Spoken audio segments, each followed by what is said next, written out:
It's James Prigioni coming to you live from Jersey. Next spring will be the 6th year of the food forest, and over the past 5 years, I really have learned a lot from this garden. The food forest has become my greatest teacher, and my mistakes, they've become my greatest lessons. Mistakes that have set me back years of production and growth. So I believe by sharing my mistakes with you, I can save you guys a lot of frustration and a lot of time. So today I'm going to go through my top 4 gardening mistakes. Let's go. My first mistake was not getting the right trees in the first time. I was just starting in permaculture. I was so excited, I just wanted to get planting. Because I was so excited, I didn't spend any time on research. I didn't go out and get the proper varieties, and I didn't know if I should get a bare root or a potted tree. Instead, I thought I could go cheap and easy without paying any consequences. I went to the local big box store and I purchased trees that were on sale for $7, standard varieties. So I purchased something like this Golden Delicious apple tree right here. I thought to myself, wow, I'm smart. I paid $7 for this tree. Within a year, I'll be harvesting fruit and I'll get my money back right away. 5 years later, I'm looking at it during harvest time and it's not impressive, not at all. Didn't get many apples, and even if I did, it's a Golden Delicious. It's such a standard variety, it's not even impressive. There's nothing really great about it. So not only is this apple tree not special in regards to flavor, it's also not special in regards to any pest resistance or disease resistance to my particular climate. Every local environment has different weather and pest conditions, so ordering a tree that's particular to your location, that's really smart. For instance, I live in New Jersey and right by the coast. As a result of that, I've got high humidity, especially in the summers. This high humidity can lead to different kind of fungal issues for my plants and trees. And when we look at the attributes of the Golden Delicious apple, we notice that it's susceptible to cankering, to mildew, and to scabbing. So I planted a tree that's susceptible to many different fungal issues in an environment that's known for high humidity. When I think about it now, it was almost comical to do something like that, working so hard against myself, but my excuse was I was just getting started. But now you guys can't use that excuse, because that's why I'm making this video. Now what though? I've got a 5-year-old Golden Delicious apple tree right here. I've got another one over there. And over here, I've got a 5-year-old Red Delicious. Do I rip them out of the ground? I made a mistake, but this time I'm gonna learn from it. So what I did is I did my research, I went online, I learned from others, and I realized I can graft onto this tree. So I got varieties in the ground, something like the Liberty apple, which does way better with fungal diseases, and I can graft right into this tree. In the future, these new ones will be some of my foundational apple trees. But until then, I'll use them to still improve my old ones. I'll be taking some of these branches, or when we cut them, we call them scions off, storing them in the winter, then come spring, I'll be grafting them into my delicious variety trees. This way I can keep the trees that I invested so much time in, but also get the varieties that are great for my particular location. Overall though, I believe when it comes down to it, the health of the tree will win out. As long as you have healthy soil, they can fight off the pests and disease. It's kind of the same thing as humans. When you're around someone that's sick or that has disease, as long as you have a strong immune system, you're not going to get sick. You're not going to catch that disease for the most part. And I think it's the same thing with animals, plants, and people. But it's still wise to go out and get disease resistant and pest resistant trees. This way, while your soil is improving, your trees really aren't going to fight a lot of issues off. It'll give you better growth when it's younger. If you guys have watched through the years, and you'll even notice in the future, as my soil improves, all my issues will start to just wither away. So I chose one of the most standard, boring varieties to go in the little space that I have. And why? Because I didn't do my research. I didn't take my time to search out and find out what I really wanted to get in the ground. It's not all bad though. I'm still going to be able to use those trees in the future, like I said, for grafting.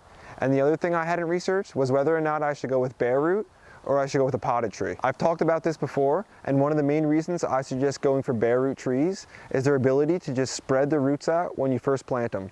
A lot of times when I've got potted trees in the past, they were root bound almost all the time, especially when I bought trees when they were on sale, because they were ones that were just left growing all season in that little pot. I highly suggest going with a bare root tree. Besides just the reason I told you, there's a number of other ones. But overall, go with a young tree too, because you can help train that one up as it grows. My second biggest mistake when starting my garden was with my overall philosophy. If you have a piece of land, we'll say a lawn, and leave it vacant, over time you're going to see plants coming up and a system start to emerge. A lot of those plants are first there to cover the ground if it's been exposed, to mine some minerals and drop those back down, and pioneer along a lot of the perennials and canopy trees. So I saw what nature was doing and I tried to model that. I saw that it came with the pioneering annuals and I replaced those with my own annuals. I saw the canopy trees that were coming up and I replaced those with my own fruit trees. The first year everything grew relatively well, but I noticed the beds were drying out too quick and I just wasn't getting the harvest that I wanted. My problem was I pulled back the wood chips to make really large beds where I planted really dense annuals. annuals. In the spring and early part of the growing season, this worked out well because all those annuals would grow and provide a living mulch, keeping the ground nice and moist. But as the season started to go on, some of the plants started to finish and it harvested others, and that left areas of the ground where it was exposed with no covering. So because I pulled the wood chips back in such a large section,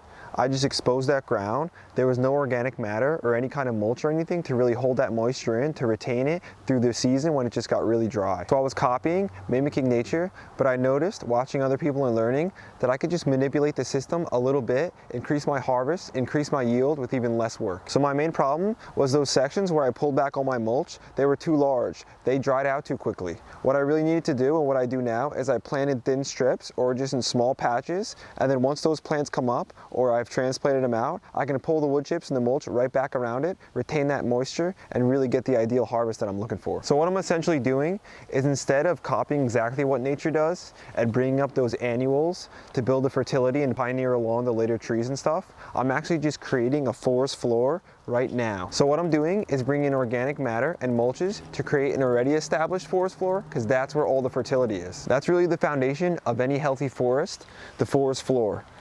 That's where everything comes together. That's where all the fertility comes from and all the support. And having this thick wood chip mulch, this is really mimicking, like I've said, an already established food forest. So by having this mulch in, by planting in thinner strips and allowing myself to bring the wood chips around the base of the plants, and even when I transplanted, same thing, allowing me to bring the wood chips around the base of the plants when I first put them in, that's really made all the difference. So don't waste a year like I did trying to grow your own fertility. Bring in as much organic matter as you possibly can, and keep that ground covered at all times. My third biggest mistake when starting my food forest garden was that I was actually taking some advice from the wrong people. I was so eager to learn and it was so new, I was willing to take any advice from anybody. Now, I've learned to seek out information and knowledge from people who are successful in the field that I'm researching. People who are doing and performing the message that they're teaching and getting good results. For example, when I want to learn permaculture, I look to Jeff Lawton. He's one of my favorites and I believe one of the best permaculturists out there. When I want to learn about some gardening, I look to people like Paul Gauci. If you've ever seen his garden, the proof is there. A wise man once said to me, if someone is successful and happy, you gotta listen. My fourth biggest mistake when starting my garden was not getting a good fencing in right off the start. I'd like my food forest to be as natural as possible, but some things, they just can't be tolerated if you want to get decent harvest, especially where I live. In a suburban setting like this, we've got so many bunnies that just run around wild and they've got no predators. So the first year or so, before I had a good fencing, the bunnies would come through, eat up a lot of my young stuff, and really do a lot of damage. Another reason the fencing is so important is to keep the chickens out. I've talked about it before, but if you do this no-till gardening, you really don't want to mix any of the wood chips or the mulch with the soil. So when I didn't have a fence and the chickens came in, they're allowed to come through, scratch, like I allowed them in this one spot here, and when they scratch, they mix up the ground and they bring a lot of those weed seeds to the surface. So you can see here, all these weeds came up in a section that the chickens were scratching.